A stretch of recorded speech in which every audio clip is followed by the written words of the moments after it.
Hi friends, in Planet Earth Dating. It's Sunday, February 14th, 2021, Valentine's Day. Happy Valentine's Day. Valentine was a saint. We don't remember why he's somehow become affiliated with the idea of romance. But he was a saint, Saint Valentine. And the idea of saints has fallen by the wayside. That's it's become passé.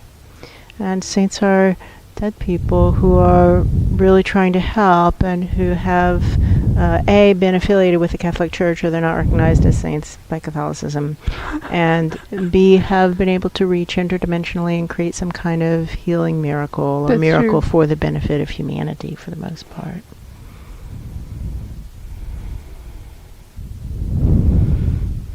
And we are also attempting to reach interdimensionally, but out of the depths we call to you, O Lord, and we're really trying to fulfill our soul contract, which is to hold open portals between the higher dimensions, the higher vibration dimensions, and the suffering realms in which we find ourselves stationed. And it's really tricky, and during this era of astral collapse, it's becoming trickier and trickier and trickier. And one thing that does work is if we're unable to engage our own curiosity, real curiosity, and send up questions that are relevant to the topic of the assignment of the life, it's like a bubble will go up through the muck of the astrals, and it's a clear-ish looking place through which we're able to at least catch some signals, as if glints off mirrors, signals from the divine. And one of the important parts of this filming assignment is to attempt to discern what it is we're supposed to inquire about while the camera is on. And this morning they gave us this clue about Kilroy. Kilroy was here. That's what they're talking about. From the World War II era, Kilroy was some shipbuilder stationed in the Boston area, and he would write his name in impossible places, or places that were accessible during construction but not accessible in use, in normal operation. And so his name would become revealed at interesting times. Yeah, and exactly. We know about this because in our Habitat for Humanity volunteerism, that's what Habitat for Humanity does. That we write our names and we write encouraging messages of love and faith inside the walls of the homes that we're constructing. And maybe nobody will ever see the message, which is a beautiful thought, and maybe they will, which is also a beautiful thought. And exactly. So we would sign our names and write messages of hope and inspiration for the struggling families who are going to be living in the Habitat for Humanity houses. And it was a beautiful part of the process.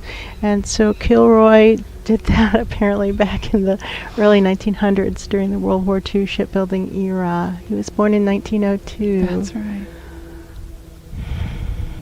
So we were asking what that might represent, and what it seems to represent, as best we can tell, our best guess what it might represent is the idea that there is a loving presence watching over us, and like this struggling and presumably scared young men who were sailors during wartime, presumably they would find his name because something bad had just happened and the wall had just broken That's open. a really good point. Right, and then Kilroy was here, would be there, and it, we think, was supposed to be a message of encouragement. And then we were also this morning given, again, a repeat message about a Russian opposition leader and also a Venezuelan opposition leader. I apologize, I forget his name, but he's young. He's maybe 37. And things are not going well for him now. They were going well a couple years ago in Venezuela. It looked like maybe the tide would turn. And now it's not looking so good. But he's not giving up, or he hasn't given up. And good for him, and we're sure it's good for him. And in Russia, there's a name, Alexei Navalny or something like that, and he's 44 years old, and he's a Putin what do they call it? Maybe whistleblower, Yeah, possibly that's a good whistleblowing word. on Putin, and he's just not giving up. And there's a quote about him that our attention was brought to, is like, unlike everybody else, he seems to be willing to risk everything That's right. to blow the whistle on Putin. And they're showing this era in this host life when it was maybe 2000. 12, 13? No, it was before then, maybe 2007, when we're being given the instructions to teach, and basically we knew that at some point in time it would become public, and it took a long time for it to really get out what we were doing, and the harassment to really amp up. But we got our first death threat in 2012, I think it was. So, by 2012, so it took 5 years, but they said, look, you could lose everything, and to really come to terms with it, you could lose your home, you could lose your family, you could lose your work, you could lose everything, and it's still the assignment. And we could feel the truth of that it was still the assignment, and it felt a lot better to continue to pursue the assignment than to not. And it was all against the backdrop, very aware, it's against the backdrop of humanity destroying all of the life on Earth and this not being okay. And that we're going to look back on this era when we die as inevitable, and if we haven't done something to help, we're going to feel terrible, really, really terrible. And it doesn't matter that our efforts are unsuccessful. What matters is that we try and keep trying until either we succeed or we die, as is inevitable, like we're all going to die. So what difference does it make if this is what kills us, right?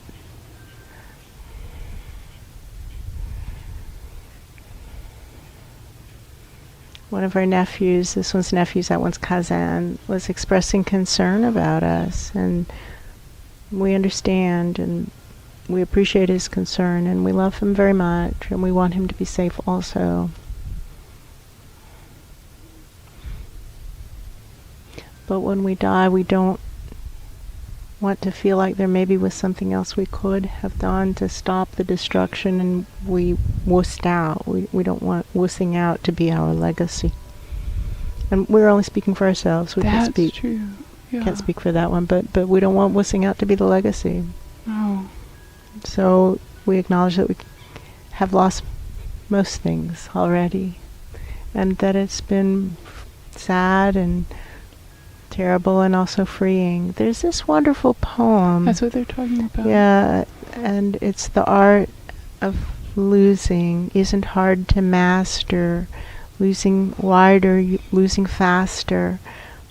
Talked about things the author had lost, and she was obviously struggling with grief. And it's a beautiful poem. She says, I lost an entire city once, and we have also... That's what they're talking about upstairs. We have also... We lost a beautiful artist colony that was on a beautiful, pristine bay, and it was a circus town as well. It was the winter home of Ringling Brothers Circus, and it was a shining jewel of a place destroyed now by rampant real estate development. It was beautiful, and we have lost it, and it doesn't exist anymore other than our memories and the memories of others who were also there to see it die.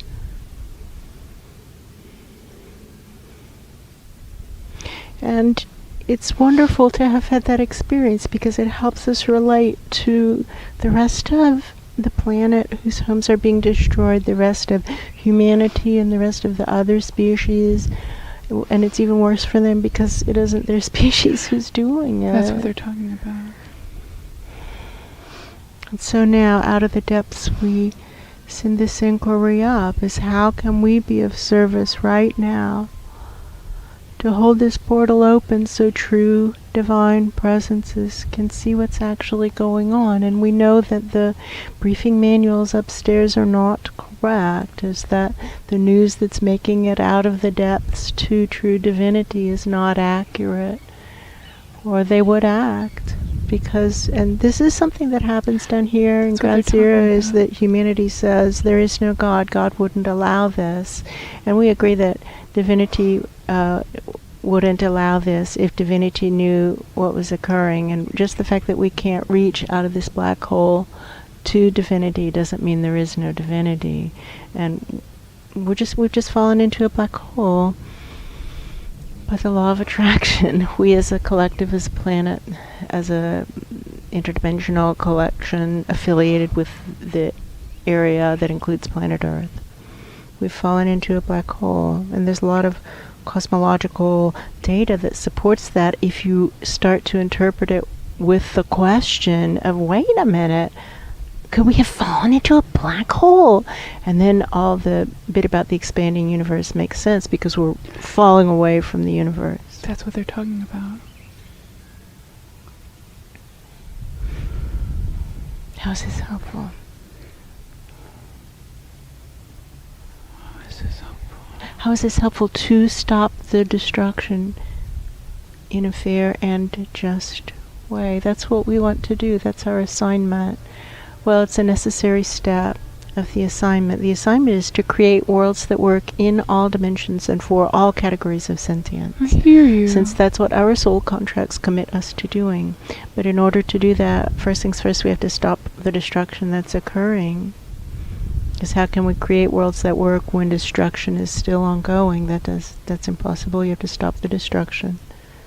And how to do it in a zone of the all that is, where there is karma held in abeyance until after death for all but the best of the best. That's what they're talking about. And in addition, no upward flow. And now, how do we ourselves be of service? Some of the presences in that much higher dimension room have kind of broken off into a little side conversation, like on a break in the conference. Mm-hmm. And they're talking about the Bible, and at least two of them are really focused on the Old Testament, feel like the Old Testament is what matters to them. And they're talking about how the Bible is so full of violence, so full of anger, and one of them is saying, the way it's translated, and the other one is saying, well, no, it's in the original letters.